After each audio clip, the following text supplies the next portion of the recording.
আমরা এখন বসে আছি হচ্ছে কেএফসি খাবো। আপনি অনেক খুশি আম্মু? আপনি অনেক খুশি কেএফসি খাবেন? হ্যাঁ, সে অপেক্ষা করে আছে বাবা কেএফসি আনবে সেজন্য। হ্যাঁ, This is the package not KFC. included. Mommy say no need drink. Huh?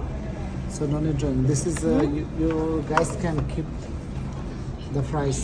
এই হচ্ছে চিকেন পপকর্ন আর কেএফসির ফ্রাইস। এখানে হচ্ছে কেএফসির চিকেন, আগে এটা হালাল ছিল না, এখন এই কেএফসির এই খাবারগুলো হালাল করে দিয়েছে, তাই এখন খাবো, আমরা ট্রাই করবো। হ্যাঁ নাও খাবো, চিকেন নাও। No. মা আপনি খাবেন? Take fries. Let it go.